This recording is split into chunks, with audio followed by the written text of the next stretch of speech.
ठीक है, तो आज हम देखेंगे इकोनॉमिक्स का पहला चैप्टर इंट्रोडक्शन का ही है। बेसिक टर्म्स के बारे में सीखेंगे। जैसे इकोनॉमिक्स क्या होती है। इकोनॉमिक्स की डेफिनेशन सबसे पहले है, economics is the study of making choices in the presence of scarcity of resources. हमारे पास में रिसोर्सेज की स्कैरिसिटी होगी तो उसमें हम चॉइसेस कैसे बनाते हैं, उसकी स्टडी को हम क्या बोलते हैं, इकोनॉमिक्स बोलते हैं। ठीक है, इसकी पहली डेफिनेशन है। दूसरी डेफिनेशन कहते हैं study of production, distribution and consumption of goods and services in a society. ठीक है, उनका production, distribution, consumption, goods and services का हम किसी सोसाइटी में कैसे करते हैं, जब कब स्कैरसिटी ऑफ रिसोर्सेज हो। ठीक है, तब उसे बोलते हैं इकोनॉमिक्स, स्टडी ऑफ देम। ठीक है, it is concern with optimum allocation से डील करती है ये चीज़, optimum allocation of scarce resources to maximize the human material wellbeing. ठीक है, इसका मेन काम इकोनॉमिक्स का सिर्फ यही है, optimum allocation of scarce resources. ठीक है, क्योंकि अगर हमारे पास में इनफाइनाइट रिसोर्सेज होंगे सोसाइटी में, जैसे ये वेल इनफाइनाइट रिसोर्सेज होंगे, तो हमें इकोनॉमिक्स जैसी चीज़ की ज़रूरत ही नहीं है। इकोनॉमिक्स की ज़रूरत ही तब पड़ती है जब हमारे पास में स्कैरसिटी ऑफ रिसोर्सेज हो, लिमिटेड रिसोर्सेज हो। ठीक है, तो हमारे पास में एक एडम स्मिथ नाम के थे आदमी, जो फादर ऑफ इकोनॉमिक्स कहलाते हैं। उन्होंने अपनी एक बुक लिखी, साइंस ऑफ वेल्थ, जिसे हम बोलते हैं। इसके बाद से हमने इकोनॉमी एज अ डिसिप्लिन शुरू करा पढ़ना। ठीक है, वो ये रिसोर्स एलोकेशन हमारे में सेंट्रल प्रॉब्लम होती है इकोनॉमिक्स में, जिसकी वजह से हम ये इकोनॉमिक्स पढ़ते हैं। फिर आते हैं इकॉनमी। इकॉनमी क्या होती है? इकोनॉमी कुछ नहीं होती है, एक फ्रेमवर्क होता है जिसमें सारी इकोनॉमिक एक्टिविटी हो रही होती है, उस फ्रेमवर्क को बोलते हैं इकॉनमी। ठीक है, इकोनॉमिक एक्टिविटी क्या होती है? इकोनॉमिक एक्टिविटीज़ होती हैं जिन्हें हम मेज़र कर सकते हैं और जो वैल्यू क्रिएट करती हैं। ठीक है, all those activity which can be measured and create values are called economic activities, like production of goods and services.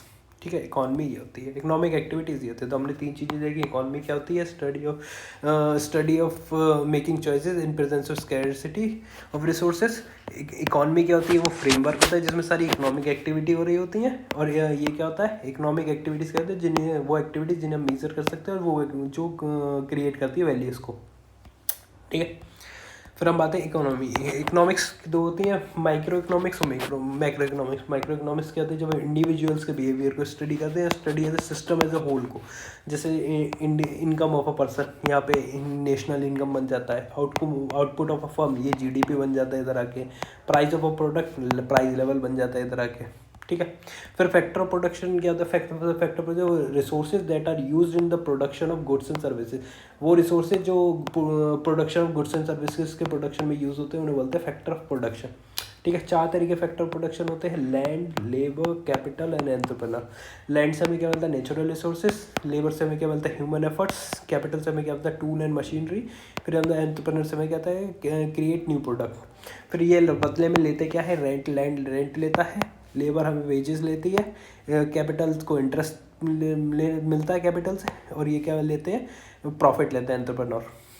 ठीक है, फिर गुड्स कितने टाइप के होते हैं? गुड्स हमारे पास में आते हैं, पहला होता है फाइनल गुड्स होते हैं जो कि प्रोडक्शन प्रोसेस के जो लास्ट में होता है, जो फर्दर किसी प्रोडक्शन प्रोसेस में इस्तेमाल नहीं होंगे, वो फाइनल प्रोडक्ट होंगे। जैसे मैंने क्या बनाया, चाय बनाने के लिए, जैसे मैं मिल्क लेके आया, चाय पत्ती लेके आया, और ये मैं क्या लेके आया? दूध, वो लेके आया चाय पत्ती, फिर चीनी लेके आया, शुगर लेके आया। इन सबको मैंने मिलाया एक स्टोव पे रखा तो चाय बन गई। तो हमारे प्रोडक्शन प्रोसेस में हमारा चाय क्या होगा? फाइनल प्रोडक्ट कहलाएगा।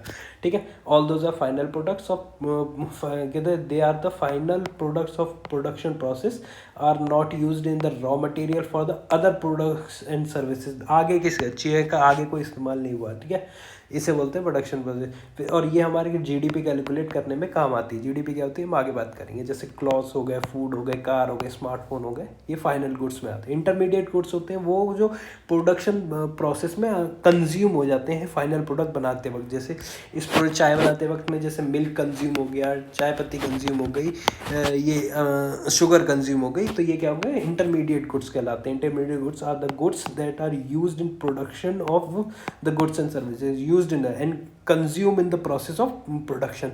ठीक है, जैसे स्टील हो गई, स्टील फ्रेम बनाते में कंज्यूम हो जाती है, तो फ्लोर ब्रेड बनाते में कंज्यूम हो जाता है, कंप्यूटर चिप्स कंप्यूटर बनाते में कंज्यूम हो जाती है। तो ये इंटरमीडिएट गुड्स हो गए, ये फाइनल गुड्स हो गए। ठीक है, पर यह intermediate goods are not used to calculate the GDP, इनका कोई जीडीपी कैलकुलेशन में रोल नहीं होता। ठीक है, फिर आते हैं कैपिटल गुड्स। वो होते हैं जो मशीनरी होती है जिसके थ्रू हम प्रोडक्शन करते हैं। ठीक है, जैसे हमने चाय बनाते हैं, हमें स्टोव का इस्तेमाल कर, स्टोव बार बार इस्तेमाल होगा।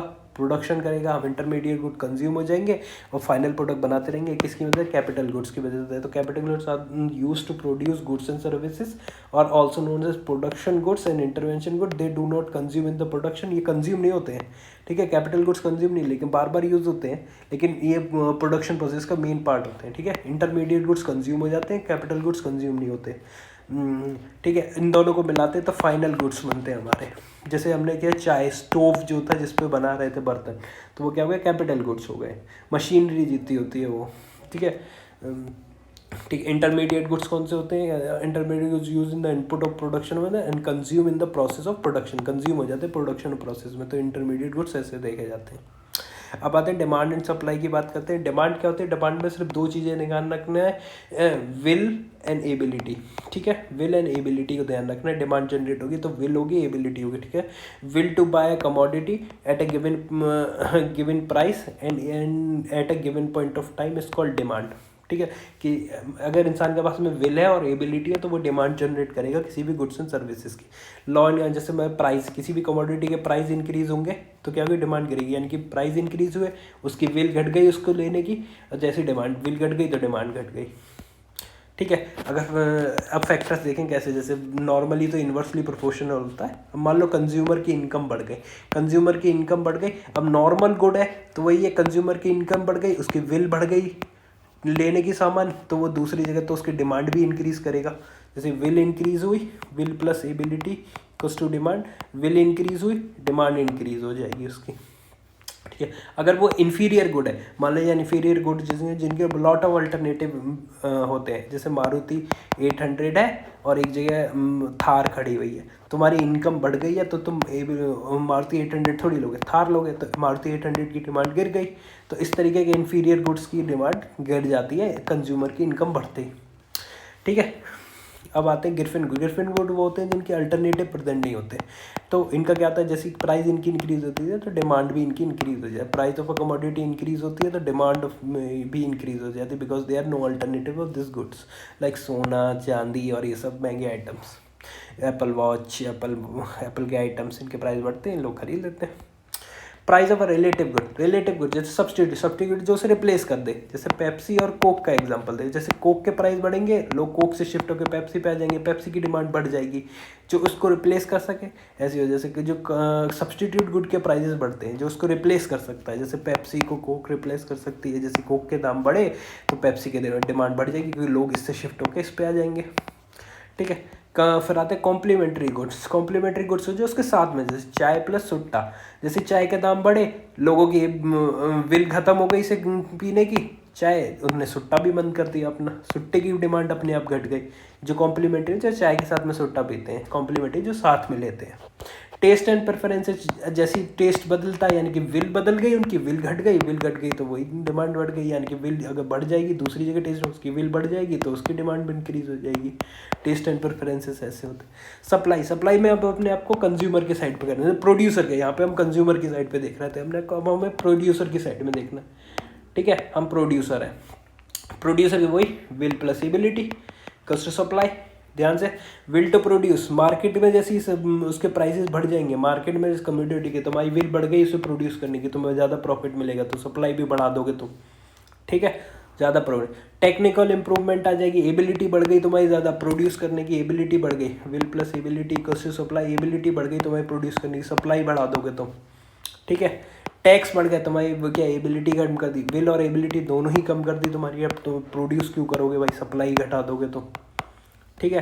प्राइस ऑफ रॉ मटेरियल, जैसे रॉ मटेरियल का प्राइस है तो भाई एबिलिटी घटा दी प्रोड्यूस करने की, ठीक है, एबिलिटी घट गई तो सप्लाई भी घट जाएगी। प्राइस ऑफ रिलेटिव गुड्स जैसे इसका जो रिलेटिव गुड्स हैं वही सप्लीमेंट्री वाली गुड्स की, जो इसका रिलेटिव है, जो उसके प्राइजेस बढ़ रहे हैं, लोग इससे शिफ्ट होकर दूसरी जगह आएंगे, उसकी डिमांड बढ़ेगी, तुम इसे प्रोड्यूस करो, तुम प्रोड्यूस कर दोगे, तो यह रिलेटिव गुड्स की प्राइस बढ़े तो तुम सप्लाई में डिमांड इलास्टिसिटी कुछ नहीं होता है। डिमांड इलास्टिसिटी कहता है कि it is a measurement of how sensitive the change in demand is by changing the economic variable. वही है, जैसे ये तुम इकोनॉमिक वेरिएबल तो कितना चेंज आ जाता है, कुछ में कम आता है, जैसे सब्सटीट्यूट गुड आएंगे, उसमें चेंज होने की वजह से जो चेंज आ रहे हैं डिमांड में वो अलग होंगे, कॉम्प्लीमेंट्री के आने पे चेंजेस अलग होंगे, लेवल ऑफ चेंजेस अलग होंगे। जैसे ठीक है, जैसे कंज्यूमर की इनकम अलग हो रही है, डिमांड अलग हो रही है, ठीक है, ध्यान से देखने वाली बात है। फिर supply elasticity, it is a measurement of how sensitive the change is in supply by changing the price of a commodity, ठीक है, सप्लाई में कितना सेंसिटिव चेंज आ रहा है बाय कमोडिटी के प्राइसेस बढ़ने और घटने में, ठीक है, उससे बोलता है सप्लाई इलास्टिसिटी। इलास्टिसिटी कुछ नहीं, कितना कितना इलास्टिक है। फिर आप बताते हैं टाइप ऑफ इकोनॉमी हमारे पास में 3 टाइप की होती है, कैपिटलिस्ट इकोनॉमी, सोशलिस्ट इकोनॉमी और मिक्स्ड इकोनॉमी। हम तीनों के ऊपर चर्चा करेंगे। कैपिटलिस्ट इकोनॉमी में कुछ पॉइंट ध्यान रखने, जैसे ये है less government more private, profit oriented, ठीक है, efficiency oriented, innovation, competition, free will, ये टर्म आते हैं इनमें, इन चीज़ों पे ध्यान रखना है। प्रॉफिट ओरिएंटेड होते हैं कैपिटलिस्ट इकोनॉमी, इफिशिएंसी ओरिएंटेड होती है, इनोवेशन ओरिएंटेड होती है, कंपटीशन ओरिएंटेड होती है, फ्री विल ओरिएंटेड होती है, ठीक है। एक एक करके पॉइंट देखें। जो इकोनॉमिक सिस्टम होता है इसमें मीन्स ऑफ प्रोडक्शन कौन देखता है? Means of production privately own, ठीक है, क्या more private, less government more private. Price कौन कंट्रोल करता है? सप्लाई और डिमांड। किसी भी कमोडिटीज़ के जो भी प्राइसेस होंगे वो सप्लाई और डिमांड देखती है, कोई वो मार्केट देख, सप्लाई डिमांड यानी कि मार्केट देखती है, ठीक है। फिर कंपटीशन जो होता है वो रिसोर्स एलोकेशन में, एफिशिएंट रिसोर्स एलोकेशन में आता है। कंपटीशन होता है इस इकोनॉमी में जो हेल्प करता है रिसोर्सेज के ऑप्टिमल एलोकेशन में, ठीक है। फिर आते हैं हमारे पास role of a government limited होता है, गवर्नमेंट का रोल लिमिटेड होता है।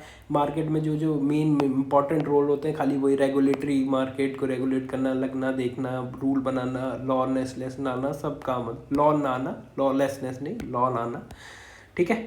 फिर आते हैं जैसे वही है, फिर हाँ इसमें आते हैं फ्री विल। फ्री विल होती है, फ्री विल होती है तो कोई भी इंसान अपना बिजनेस कैपिटल से अपना बिजनेस कंपनी स्टार्ट कर सकता है, एम्प्लॉय हायर कर सकता है, अपनी services goods and services produce कर सकता है। फ्री विल होती है यहाँ पे। जैसे एप्पल का एग्जांपल है, एप्पल प्रोड्यूसर है आईफोन, यूएस से एक कैपिटलिस्ट इकोनॉमी है। बेनिफिट क्या होते हैं? जैसे इसमें इफिशियंसी होती है, इफिशियंसी होती है तो इनोवेशन, इफिशियंसी एंड इनोवेशन होता है, इनोवेशन कंपटीशन को देता है, कंपटीशन है तो वो न्यू इंडस्ट्रीज़ को लेके आएगा कि अलग अलग जगह कंपटीशन बढ़ेगा, न्यू इंडस्ट्रीज आएंगी तो जॉब। तो क्या 4 पॉइंट मिले? Efficiency, innovation, competition, new industry, new job. अब न्यू इंडस्ट्रीज आएंगे तो नए नए प्रोडक्ट बनेंगे तो वाइड रेंज ऑफ चॉइसेस आएगी प्रोडक्ट के पास में, कंज्यूमर्स के पास में वाइड रेंज ऑफ चॉइसेस आएगी, ठीक है। अब जैसे नई नई जॉब आएगी, नई नई जॉब आएंगे तो हायर वेजेस मिलेंगे ऑफिशियल्स को, हायर स्टैंडर्ड ऑफ लिविंग होगा, हायर स्टैंडर्ड ऑफ लिविंग हो तो ओवरऑल इकोनॉमिक डेवलपमेंट बढ़ेगा कि नहीं बढ़ेगा, ठीक है। तो क्या होगा फिर इसके बाद में, क्या लोगों के पास में फ्रीडम है to doing business and have a choice to pursue their own economic interest, ठीक है। अब नेगेटिव्स की बात करें, निगेटिव की बात करें तो देखो जैसे किसी के पास इनकम लोगों की बढ़ेगी तो किसी की ज़्यादा बढ़ेगी, किसी की कम बढ़ेगी, तो क्या आएगा? इनकम इनक्वालिटी जो लीड करेगी social inequality and political inequality. तो सबसे पहला ड्रॉबैक है इनक्वालिटी आएगी समाज में, इनक्वालिटी है। अब ये प्रॉफिट ओरिएंटेड होते हैं तो अपना प्रॉफिट मैक्सिमाइज करने के लिए चीप यूज़ करेंगे तो ये एनवायरनमेंट को डैमेज करेंगे। एनवायरनमेंट प्रोटेक्शन नहीं, अपना जैसे नदी में सामान बह दिया, प्रॉपर डिस्पोजेबल मैकेनिज्म नहीं है इनके पास में, प्लास्टिक का यूज़ कर रहे हैं, हजार्डस सब्सटेंस को नदी में बहा रहे हैं, तो ये क्या एनवायरनमेंट को डैमेज करते हैं प्रॉपर डिस्पोजेबल मैकेनिज्म चीप रखने के लिए, ठीक है, प्रॉफिट ओरिएंटेड रहने के लिए, ठीक है। अब प्रॉफिट ओरिएंटेड रहेंगे तो एक्सप्लॉइटेशन को करेंगे, वर्कर को एक्सप्लॉइट करते हैं ये लोग, लो वेजेस देके extra time over time working कराने के लिए, तो ये क्या है? एक्सप्लॉइटेशन ऑफ वर्कर, इनका एक और डीमेरिट है, ठीक है। बाय पेइंग लो वेजेस और engage in other unethical practices by maximum profit, ठीक है। और क्या गया? इन्वेस्टमेंट, अगर इनका है कि चीप जगह पर जिन्हें जहाँ पे ज़्यादा प्रोड्यूस, जैसे एजुकेशन लॉन्ग टर्म इन्वेस्टमेंट पे नहीं इन्वेस्ट करते, जैसे रिसर्च हो गई, रिसर्च एंड डेवलपमेंट हो गया, एजुकेशन हो गया, इन पर इन्वेस्टमेंट नहीं करते ये लोग, तो इन्वेस्टमेंट इधर नहीं होती। ये है कैपिटलिस्ट इकोनॉमी की, ठीक है। अब हम बात करेंगे सोशलिस्ट इकोनॉमी कहते हैं मोर गवर्नमेंट लेस प्राइवेट, ठीक है, ये याद रखना है, मोर गवर्नमेंट है, ठीक है। Social economy is economic system in which the means of production is owned by the state and the worker themselves, ठीक है। इकोनॉमिक्स में क्या है कि गवर्नमेंट या वर्कर, छोटा इंस्टीट्यूट है तो खुद देमसेल्फ, नहीं तो गवर्नमेंट अपॉइंट कर लेते हैं उसको सोशल इकोनॉमी। इसमें गवर्नमेंट कंट्रोल करती है मीन्स ऑफ प्रोडक्शन को, कोई production distribution of goods and services कौन देखता है, गवर्नमेंट देखती है, ठीक है। Responsible for setting prices and wages, price and wages देखने के लिए गवर्नमेंट। इसका मेन गोल है कि लोगों की नीड पूरी करना, ग्रीड नहीं, ठीक है। मेन काम है किसका, नीड पूरी करना लोगों की। जो भी बचा हुआ सामान है फिर वो स्टेट रख लेगा, ठीक है। नीड पूरी करती है, ग्रीड नहीं, ठीक है। जैसे ये क्यूबा मोर ओरिएंटेड, कोई भी आजकल इस एरिया में अब तो वो बचे नहीं है कि प्योर सोशलिस्ट हो प्योर कैपिटलिस्ट हो, मिक्स्ड चल रहा है सब। तो क्यूबा इज फिर भी मोर ओरिएंटेड टुवर्ड सोशल इकोनॉमी, मोर वेनेजुएला भी। प्रॉफिट क्या आएगा कि सारे सोशल जितनी भी बुरी चीज़ें हैं उन सबको डील कर लेगी। जैसे कास्टिज़म, कोई कास्टिज़म नहीं होगा, कोई इनकम इनक्वालिटी नहीं होगी, पॉलिटिकल इनक्वालिटी नहीं होगी, सोशल इनक्वालिटी नहीं होगी, अनएम्प्लॉयमेंट नहीं होगा, सबको एम्प्लॉयमेंट बढ़ेगा, सबको बराबर खर्चा मिलेगा, पॉवर्टी जैसी कोई चीज़ नहीं होगी, ठीक है। सोशल जितने भी हैं फैक्टर्स उन सबको डील करेगी, ठीक है। Can provide equal access to basic goods and services for all regardless of their income, race and caste, ठीक है। इनकम इनक्वालिटी रिड्यूस करेगी सोसाइटी से, promote social welfare, address issues as poverty and homelessness, ठीक है। इन सब को नहीं। Negative क्या, इफिशियंसी चली जाएगी, सिस्टम में से इफिशियंसी चली जाएगी, इनोवेशन चली जाएगा, लोगों के पास विल ही नहीं होगा, अपने कंफर्ट जोन से बाहर ही निकलेंगे, सबको सब बराबर सामान मिल रहा है तो क्यों भाई क्यों काम करेगा वो, ठीक है। इनोवेशन चली जाएगा, इफिशियंसी चली जाएगी। It can limit the individual freedoms and leads to lack of incentive for hard work. वो ये लोग हार्ड वर्क करना बंद करें, क्योंकि सब देखेंगे चपरासी और ITM एक ही साथ काम कर रहे हैं, एक ही जैसी सैलरी मिल रही है, एक ही जैसी फैसिलिटी मिल रही है, एक ही जैसा लैंड मिल रहा है, तो क्यों काम करेगा भाई DM 18 घंटे, है ना, तो क्यों मेहनत करेगा। तो इससे इसी बात है कि लोगों की लैक ऑफ हार्ड वर्क करने के लिए वो इच्छा ख़त्म हो जाएगी, जिससे हमारे पास में इनोवेशन नहीं होगा, एफिशिएंसी नहीं होगी सिस्टम में, ठीक है। वनरेबल टू करप्शन हो जाएगा, सब बराबर मिल लेंगे तो अपनी नीड तो सबकी पूरी है, ग्रीड पूरी करने के लिए लोग अपनी करप्शन को करेंगे, ठीक है। तो ये नेगेटिव्स हैं सोशलिस्ट। फिर मिक्स्ड में क्या है, गवर्नमेंट प्लस प्राइवेट, ठीक है। Mixed economy is government plus private individual both plays a role in economic decision making. Balance between government and the free market activity can vary depending upon the specific country and our policy in country। सब बस दोनों बराबर है आपसे, यानी कि private के जितने भी सोशल शॉर्ट कमिंग थे वो गवर्नमेंट पूरी करेगी, ठीक है। गवर्नमेंट की शॉर्ट कमिंग जो थी वो प्राइवेट पूरी करेगी। जैसे गवर्नमेंट की क्या थी, सोशलिस्ट की क्या थी, इफिशिएंसी नहीं थी, इनोवेशन नहीं था, लैक ऑफ विल थी, फ्रीडम ऑफ वर्क नहीं था, हाँ ये सब प्राइवेट आएगी वो पूरी करेगी। लेकिन प्राइवेट की शॉर्ट कमिंग्स क्या थी कि सोशल इनइक्वालिटी नहीं कर रहे थे, इनोवेशन नहीं कर रहे थे, सोशल वेलफेयर पे काम नहीं कर रहे थे, प्रॉब्लम गवर्नमेंट उस पर नहीं है, तो ये सब गवर्नमेंट पूरी करती है इनकी, ठीक है। जैसे इंडिया, कनाडा, UK ये सब क्या है कि मोरली सब मिक्स्ड है, ये मोर मिक्स्ड की तरफ ज़्यादा है, ठीक है। बेनिफिट क्या है कि government regulate the central certain की industries to promote social welfare and protect consumers, ठीक है। ये जितने भी कंज्यूमर का एक्सप्लॉयटेशन होना, वो सब वर्कर्स का एक्सप्लॉयटेशन होना, इन सब को देखता है गवर्नमेंट आके। तो वही है कि प्राइवेट के जितने भी शॉर्ट कमिंग्स हैं, यानी कि कैपिटलिस्ट के शॉर्ट कमिंग्स है वो गवर्नमेंट आगे फिलफिल करेगी, और जितने भी सोशलिस्ट के शॉर्ट कमिंग है वो कैपिटलिस्ट आगे करेगी। Promote innovation and efficiency by private adaptable and flexible होता है, ठीक है। नेगेटिव्स क्या है कि वो ये इन दोनों के बीच में बैलेंस फाइंड, एक गुड बैलेंस फाइंड करना, क्योंकि कभी कभी किसका गैम्बिट कितना है वो फाइंड करना। कभी कभी गवर्नमेंट अपना ज़्यादा चलाती है, प्राइवेट कम चलाती है, अलग लॉ ले जाती है, ठीक है। या फिर प्राइवेट करप्ट करने लगती है गवर्नमेंट को, जैसे क्रोनी कैपिटलिज्म, लॉबिंग, ठीक है। फिर आते हैं complex and difficult to manage the ये कोऑर्डिनेशन बिटवीन द, ठीक है। तो ये था हमारा कॉपी का इतना याद रखना है, इसके अलावा कुछ भी होगा तो हम अपडेट करेंगे, ठीक है। Thank you.